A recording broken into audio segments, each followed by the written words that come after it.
Ok, ahora sí. Bueno, bienvenidos a todos que se han conectado. Um, y de nuevo, gracias, Oscar, por dirigirnos en las alabanzas. Damos gracias al Señor, como el Señor está añadiendo a nuestra iglesia más músicos que pueden bendecirnos con su talento y su corazón para alabar al Señor. Vamos a terminar el capítulo 15 de Primera Corintios, un capítulo totalmente dedicado al tema de la resurrección. Y lo que vemos en los 9 versículos al terminar del capítulo son realmente la conclusión de esta verdad que no se espera una resurrección. Cristo, la primicias, el primero para resucitarse y qué significa su resurrección para nosotros y para todo el mundo, la verdad. Cada ser humano va a ser resucitado algún día, todo en su debido orden. Este pasaje tiene que ver con el tema de propósito de la vida. Y fue muy interesante para mí buscar en Google este tema de propósito de la vida. Y me encontré con un sitio que tenía una lista de más de 600 citas de distintas personas famosas y no tan famosas, pero todos con su idea de lo que es el propósito de la vida.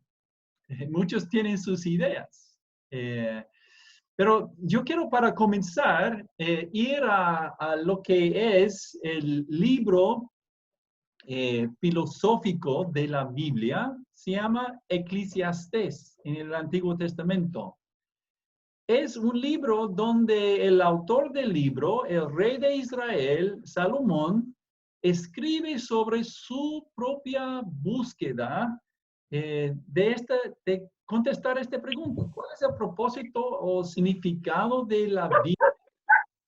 Y él dice eso al comienzo, dice, palabras del predicador, hijo de David, rey de Jerusalén. Vanidades de vanidades, dice el predicador. Vanidad de vanidades, todo es vanidad. Wow, un poco pesimista, pero Salomón, después de investigar y dedicar su tiempo, su sabiduría, su riqueza a este tema del propósito de la vida, esa fue su conclusión. Versículo 3, ¿qué provecho recibe el hombre de todo el trabajo con que se afana bajo el sol?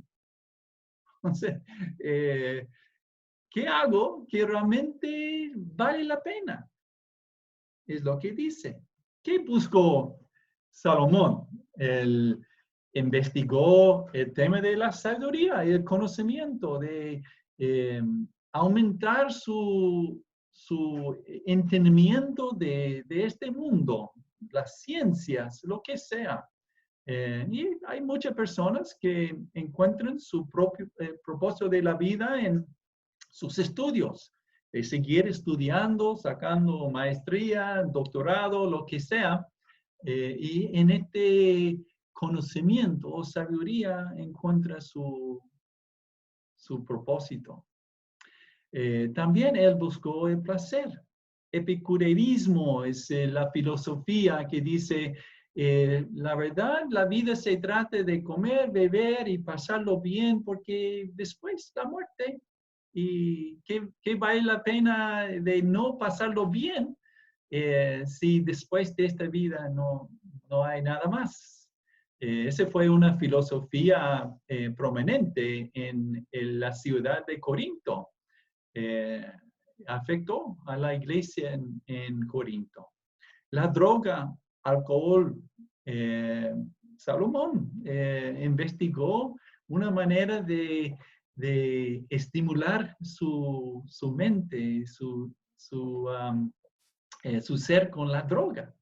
Grandes proyectos. Él se dedicó a construcción de casas, jardines, agricultura, pensando que quizás en el proyecto encuentro algo de significado. Pero como siempre, cuando terminamos un proyecto, nos quedamos como, ya, ¿ahora qué? Necesitamos como otro proyecto para motivarnos. Y las riquezas. Salomón fue el rey más rico quizás en la historia humana. Tenía todo. Pero él encontró nada en eso que realmente les satisfizo y no encontró propósito. Bueno, en nuestro pasaje, lo que vamos a ver es que la resurrección, la realidad de la resurrección, no está a propósito.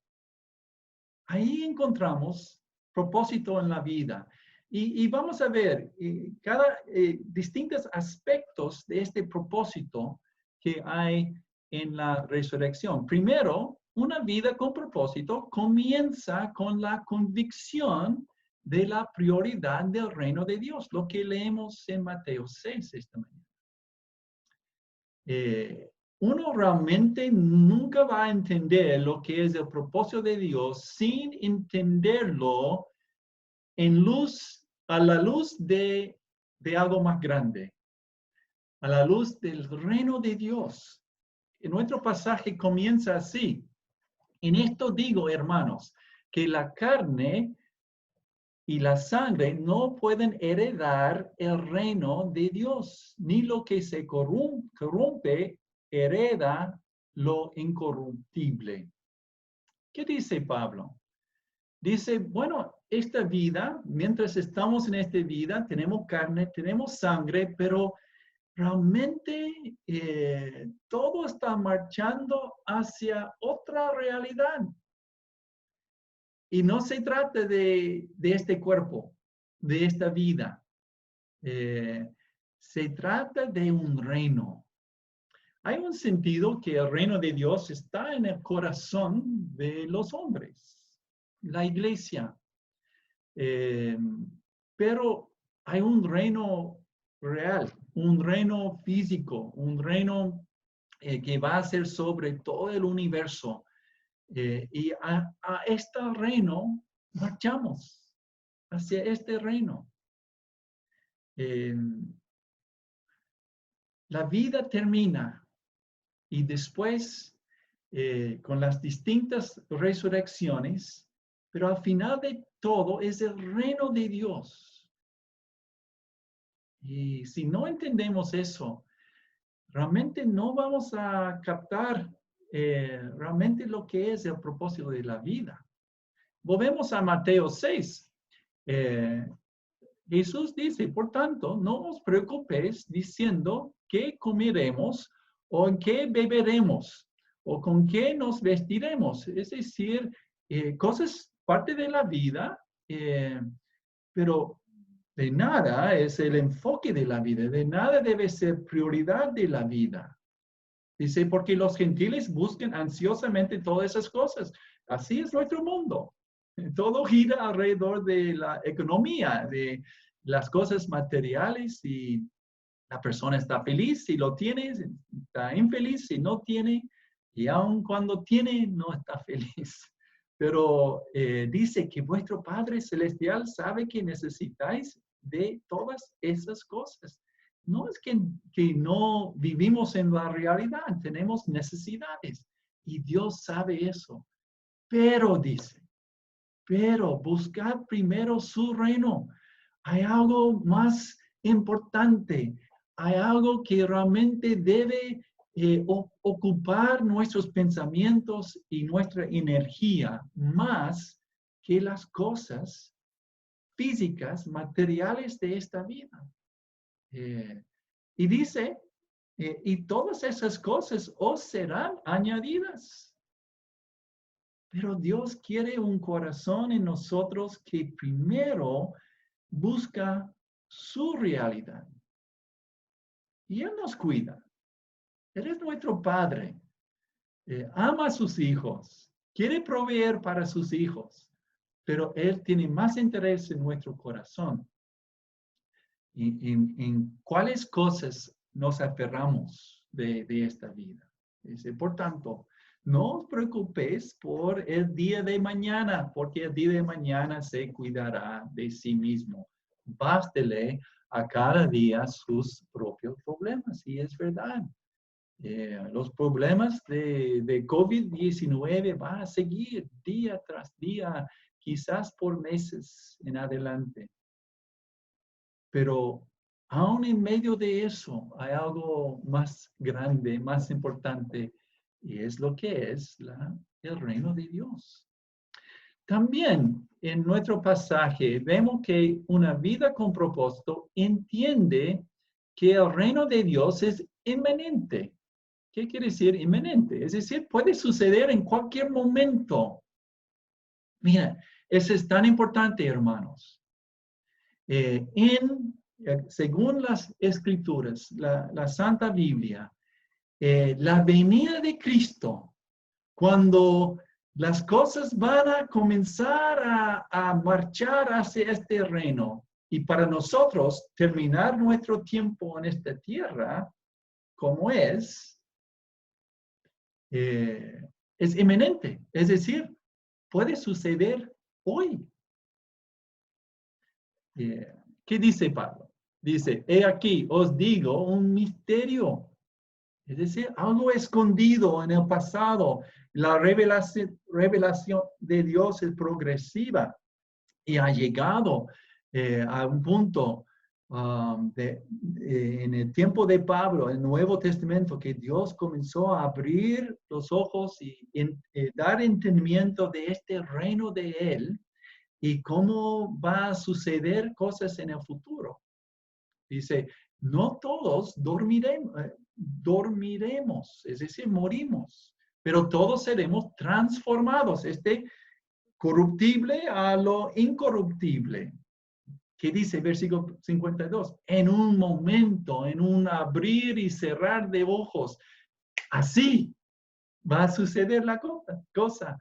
A la trompeta final, pues la trompeta sonará y los muertos resucitarán incorruptibles y nosotros seremos transformados sin morir. Los que están en esta tierra vivo, cuando Cristo vuelva a las nubes y arrebata a su iglesia, va a suceder en un momento. Y todo va a cambiar para nosotros. No vamos a tener más oportunidades para invertir en el reino de Dios en esta vida. No vamos a tener más oportunidad para testificar de Cristo a nuestra familia, a nuestros amigos. No, termina. No tenemos más oportunidad.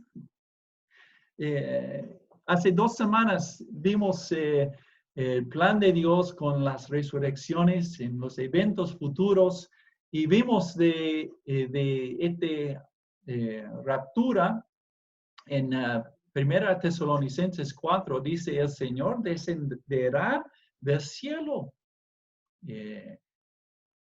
Ahí, no a la tierra inicialmente, pero este evento, cuando el Señor descenderá del cielo, es inminente. Es decir, puede suceder hoy, mañana, en cualquier momento. No hay nada que nos espera. Otro evento, dice, tiene que suceder primero y después el Señor quizás puede venir en las nubes del cielo. El versículo sigue, nosotros, los que vivimos, seremos arrebatados en las nubes para recibir al Señor en el aire. Y termina nuestro tiempo en esta tierra, en este cuerpo que tenemos de sangre y hueso. Vamos a tener una resurrección. Y después tenemos un tiempo de juicio de parte de Dios sobre esta tierra. no vamos a estar para este juicio, pero un juicio fuerte, la gran tribulación. Y después de 7 años de eso, volvemos a la tierra con el Señor para reinar con Él por 1000 años. Y después eso, el juicio final para los que no conocen a Cristo. Y Dios va después de eso destruir con fuego, dice Pedro, la tierra y los cielos, y va a crear nuevas tierras, nueva tierra y nuevos cielos. Entonces, hermanos, todo eso va a suceder en un momento. Los eventos futuros, el próximo evento que esperamos como hijos de Dios, como su iglesia, es este arrebatamiento. Y no sabemos cuándo. Pero es importante que tengamos en mente esta realidad cuando consideramos lo que es el propósito de la vida. Otra cosa, una vida con propósito solamente es posible por la victoria que hay en Jesucristo. Mira, Pablo dice, porque es necesario que esto corruptible se vista de incorrupción y esto mortal se vista de inmortalidad. Es necesario, sí o sí, tiene que suceder. La vida no se trata de carne y huesos, de este tipo de cuerpo. Nuestra realidad, que va a ser para toda la eternidad, va a ser otra realidad. Y todo eso es debido a una victoria que Cristo nos ha dado. Seguimos, dice, pero cuando esto corruptible se haya vestido de incorrupción y esto mortal se haya vestido de inmortalidad, entonces se cumplirá la palabra que está escrita. Devorada ha sido la muerte en victoria. Y vimos antes en capítulo 15 que el último enemigo que Cristo va a vencer es la muerte. Y mire acerca de esta muerte, ¿qué dice? ¿Dónde está, oh muerte, tu victoria? ¿Dónde, oh sepulcro, tu aguijón?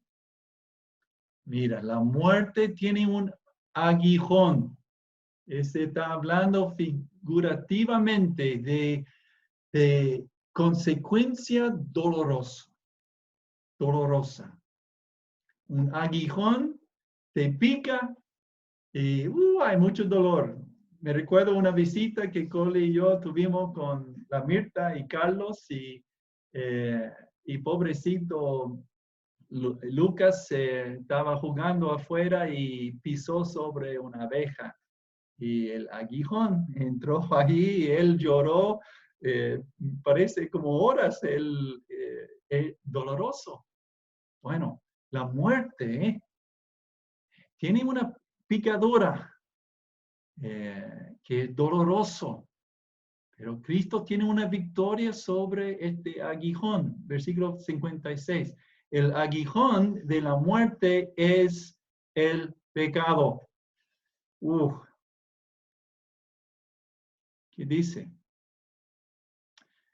Realmente la consecuencia dolorosa de esta muerte no es tanto la experiencia de la muerte, el dolor en el momento de la muerte, pero lo que sucede después.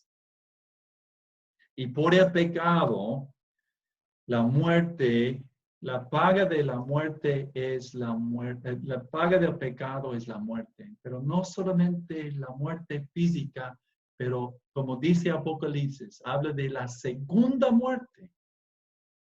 Cuando Dios va a echar Hades en el lago de fuego, después del juicio final, todos los que no han recibido esta victoria en Cristo van a ser resucitados, recibir un cuerpo para pasar toda la eternidad en lugar de sufrimiento, separado de Dios, para siempre. Ahí es un aguijón, ahí es una picadora durísimo. La muerte, cuando uno muere en su pecado, es decir, no ha recibido este perdón en Cristo que nos da victoria sobre esta muerte. El aguijón poderoso. Y dice, mira, el poder del pecado es la ley. ¿Qué quiere decir eso? La ley, la palabra traducida pecado acá, significa realmente traspasar una línea, transgresar. Pecado es transgresión de la ley de Dios. Cole y yo tenemos buenos amigos que eran misioneros acá. Oscar y Kathy los conocen, la familia Mitchell, Jack y Sharon. Y cuando estaban acá en Chile, siempre nos juntábamos nuestro día libre y jugamos naipes y cosas así. Pero si jugamos en mi casa, jugamos según mis reglas. Si jugamos en la casa de ellos, según las reglas de Jack, ¿ya? Y la verdad es que Dios es creador de este universo y Él tiene todo el derecho de establecer las reglas del juego. Y no es un juego, pero es su universo. Y tenemos que cumplir con las reglas de Él. Y el momento que no cumplimos con una regla de Él, llegamos a ser pecadores, transgresores. Y conlleva eso la muerte y la segunda muerte. Pero las buenas nuevas de Jesucristo, a Dios gracias, que nos da la victoria por medio de nuestro Señor Jesucristo, quien murió en la cruz por nuestros pecados. Fue sepultado y resucitó al tercer día. Y si confiamos en Él y únicamente en Él, como la única solución por nuestro pecado, Él nos da la victoria. No tenemos este aguijón de la muerte. No va a tocarnos. Nunca jamás. Sí, podemos morir, pero la muerte ya ha sido vencido en Cristo y en su resurrección. No es el fin. No es el fin. Mira, el propósito de la vida sin captar esta victoria en Cristo es vanidad de vanidades. Porque puedes tener todo éxito en esta vida, pero si pasas de esta vida a la muerte, a lo que te espera sin Cristo, no ha logrado nada. Porque realmente la única cosa importante es lo que va a ser nuestra eternidad. También una vida con propósito es una vida que invierte en el reino de Dios. ¿Cómo podemos hacer otra cosa?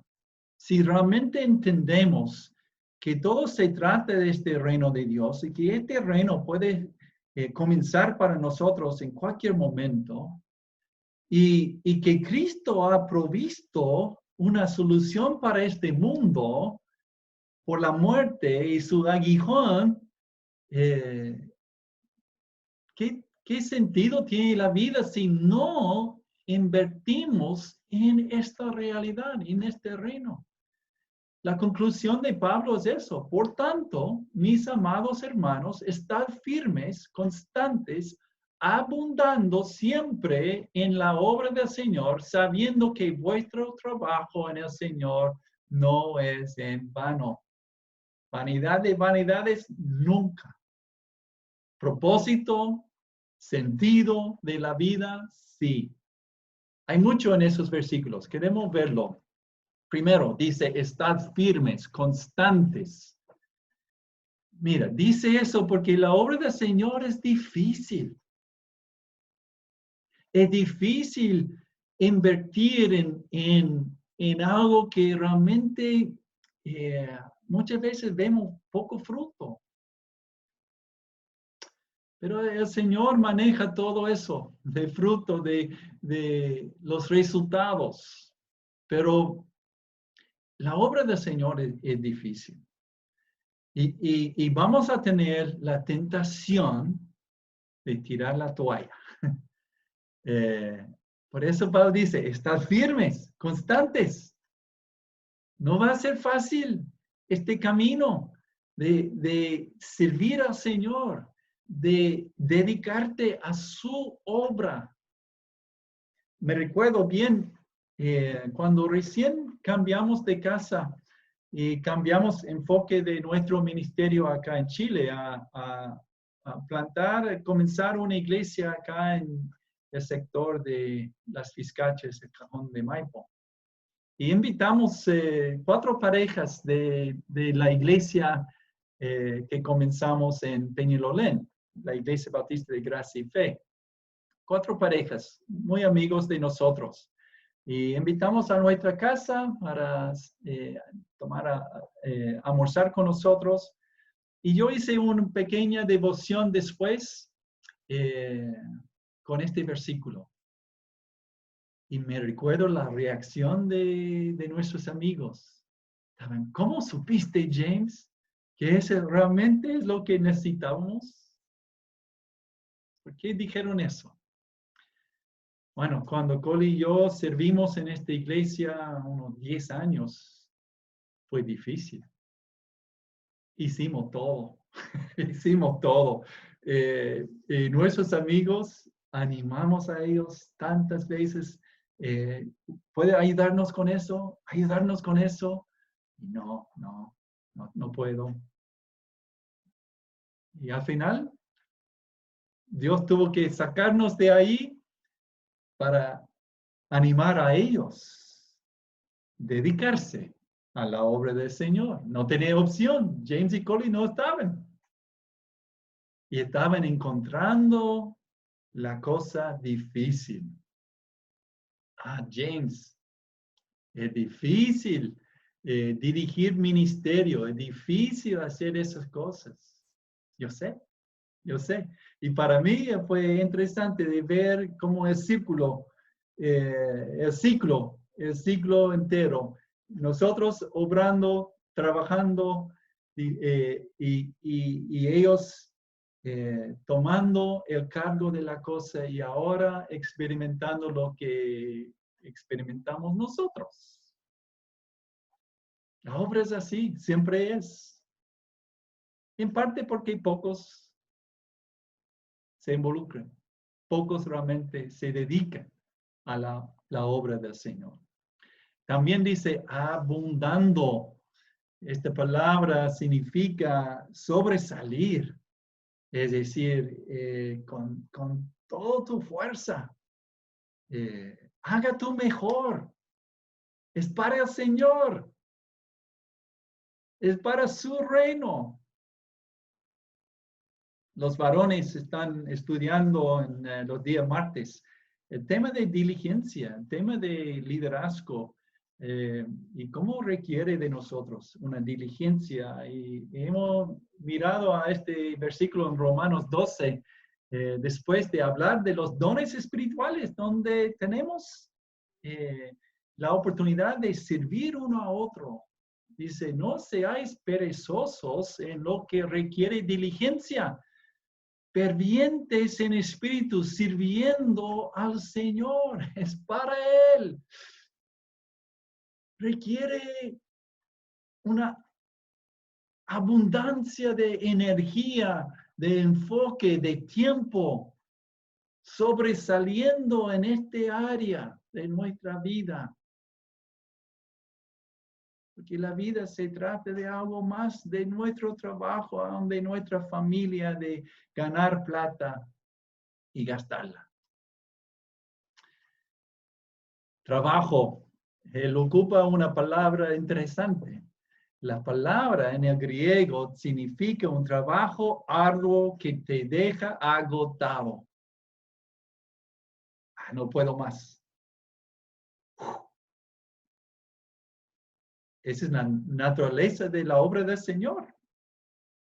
Creo que en parte porque para muchos, para ustedes en general, es algo que tienen que hacer además de tus quehaceres de la casa, de tus responsabilidades a tu familia, en el trabajo. Es difícil la obra del Señor. Sí o sí. Pero ¿cuál es la última palabra, hermanos? No es en vano. Vale la pena. Da propósito a nuestra vida porque sirve para esta vida y la eternidad. Ahí es el propósito.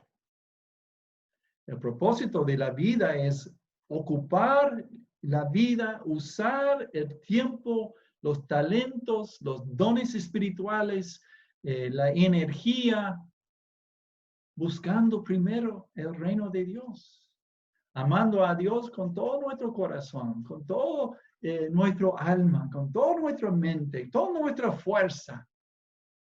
El primero. Ahora, cuando hablamos del reino de Dios, primero quiero volver al Salomón. ¿Cuál fue la conclusión de Salomón? Después de, la verdad, terminar buscando propósito en la vida por todo lado y terminando con la idea vanidad de vanidades. No, ¿qué provecho hay en esta vida?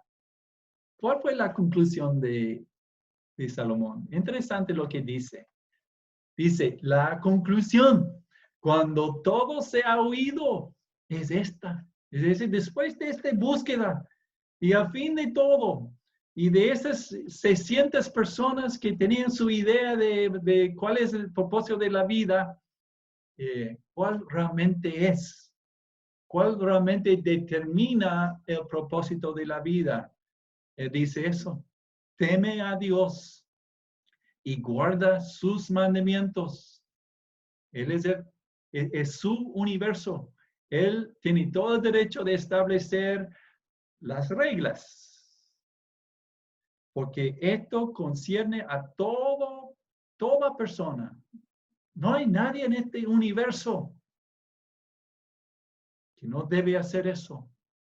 ¿Por qué?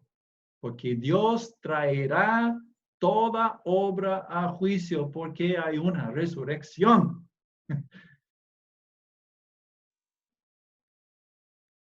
Hay un juicio final. Junto con todo lo oculto, sea bueno o sea malo. Nada escapa la atención de Dios. Esa es la conclusión de Salomón. Tenemos que buscar primero su reino y su gloria, su justicia. Pero específicamente, ¿de qué estamos hablando cuando hablamos de la obra del Señor? Bueno, en nuestra carta que estamos terminando en 1 Corintios, hemos hablado mucho de lo que es el amor, uno a otro, usando dones espirituales para poder servir uno a otro. Sí, esa es parte de la obra del Señor, sirviendo en la iglesia, dando tiempo, esfuerzo para la edificación de otros, negándonos a nosotros mismos para poder bendecir a otros. Es una obra. Pero yo quiero ver, para terminar, ver qué dice el Señor que es su obra. Según Jesús. Y queremos ver en Juan 4. En Juan 4 vemos este encuentro de Jesús, no fue por casualidad, pero este encuentro de Jesús con esta mujer por el pozo en Samaria. Y sus discípulos fueron para comprar algo para el almuerzo y dejaron a Jesús ahí al lado del pozo. Y cuando esta mujer llegó, Jesús comenzó a conversar con ella y tomó la iniciativa para hablar con ella acerca de sí mismo. Y ella reconoció que él era el Mesías y lo recibió como su Salvador. Y ella se fue a su pueblo para contar a todos sus conocidos en su pueblo. Y Jesús dice, versículo 34, mi comida, porque sus discípulos llegaron y vieron a Jesús hablando con esta mujer y después ella se fue y ellos, Señor, el tiempo para almorzar. Y él dijo, ya he comido. Y ellos dijeron, Señor, ¿dónde encontraste la comida? Fuimos nosotros para comprar. Pero Jesús estaba hablando de otra cosa. Dice, mi comida, es decir, lo que me da propósito y sentido de la vida, es hacer la voluntad del que me envió y llevar a cabo su obra. Su obra. No decís, dice a sus discípulos, todavía falta 4 meses y después viene la siega. He aquí, yo os digo, alzad vuestros ojos y ved los campos y ya están blancos para la siega. Probablemente en este momento toda la gente del pueblo de esta mujer, por la noticia y testimonio de ella, están llegando, bajando la colina, quizás en sus túnicas blancas, y Jesús dice, mira, mira lo que viene, la cosecha, la cosecha viene, es tiempo. Y dice, ya el segador recibe salario y recoge fruto para algo más importante de esta vida, la vida eterna, para que el que siembra se regocije juntamente con el que siega. Porque en este caso, el dicho es verdadero. Uno es el que siembra y otro el que ciega. Es decir, algunos dan testimonio a personas, testifican de Cristo a ellos, pero quizás nunca ven a esta persona recibe al Señor, pero llegan a alguien después y ellos ya tienen esta semilla en su corazón y hablan del Señor y lo reciben. Y ellos pueden ver el fruto y otro no, pero comparten delante de los ojos de Dios, comparten el galardón, el premio. Dice, porque en este caso el dicho es verdadero, uno que es siembra y otro que sigue. Yo os envié a cegar lo que no habéis trabajado. Él ocupa la misma palabra en 1 Corintios 15, 58. Un trabajo arduo. Otros han trabajado y vosotros habéis entrado en su labor. En la misma palabra. ¿Qué dijo Jesús entonces? No, mi comida es hacer la obra del Padre. ¿Cuál es la obra del Padre? Llevar el evangelio a este mundo. Testificar a esta mujer. Jesús tomó el tiempo, invirtió su tiempo y entró en un diálogo con esta mujer que resultó con ella confiando en él como la solución por su pecado. Y llegó a sus discípulos y ahora mucho más están llegando por el testimonio de ella. Y Jesús dice, hay trabajo para ustedes. Pero otros han trabajado para que tenga Jesús y esta mujer. Algunos capítulos luego, capítulo 9, en Mateo, perdón, en Mateo 9, Jesús, viendo las multitudes, tuvo compasión de ellas porque estaban angustiadas y abatidas como ovejas que no tienen pastor. Entonces dijo a sus discípulos, la mies es mucha, pero ¿cuál es el problema? Los obreros, pocos, muy pocos. Por tanto, rogad al Señor de la mies que envíe obreros a su mies. Por favor, Señor, hay tanta gente que te necesitan y hay pocos que están dispuestos a obrar, a trabajar, a hacer lo que es difícil, a hacer lo que puede desanimar por no ver fruto. Pero lo hacemos igual y confiamos en que el Señor utilice nuestro testimonio en su tiempo para la siega.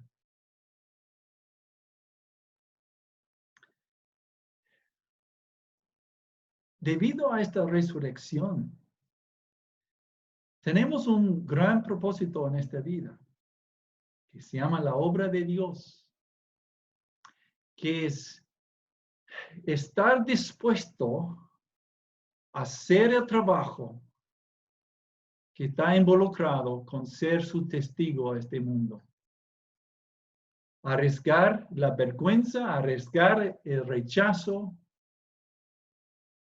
arriesgar cambio de opiniones de las personas sobre nosotros mismos. Pero, ¿por qué estamos? ¿Qué Dios nos deja en este mundo? ¿Por qué no arrebata su iglesia inmediatamente después de la resurrección de Jesús? Deja su iglesia acá, deja a nosotros por un propósito. Mira, quiero terminar por hacer un desafío para nosotros. El desafío es eso. Rogad al Señor que te envíe a ti a su mies.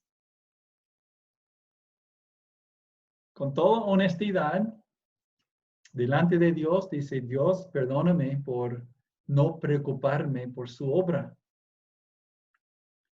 Y quiero pedirte que me envíes a mí, a tu mies. Es decir, Dios, muéstrame a quién tú quieres que comparto esta victoria que hay en Cristo. Pon en mi corazón, Señor, una carga por las personas que conozco que su destino final es el infierno.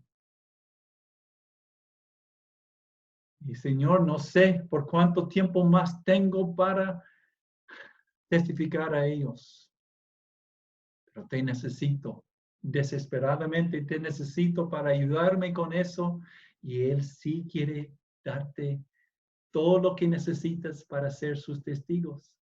Ya nos ha dado el Espíritu Santo y por el poder de Él podemos ser testigos hasta el fin del mundo. La resurrección indica algo. Si no hay resurrección, come y bebe y pasarlo bien, hermanos.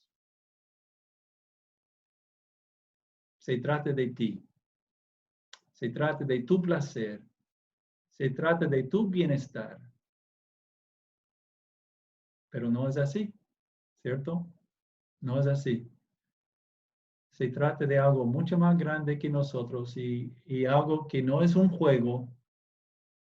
Debemos pensar sobriamente en esta vida porque los destinos son muy distintos para algunos.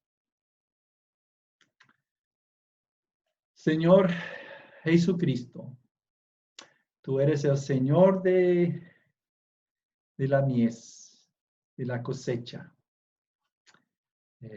Es tu obra, no la nuestra. Pero por alguna razón, tú nos has dado el privilegio de ser parte de ella. Te damos gracias por eso. Te pedimos por tu gracia, por ayuda de cambiar, Señor, nuestra perspectiva de la vida, cambiar realmente en qué buscamos propósito en esta vida, para que sea alineada con los propósitos tuyos. Gracias por lo que tú vas a hacer en nuestros corazones y el fruto que vamos a ver. En el nombre de Jesús oramos. Amén.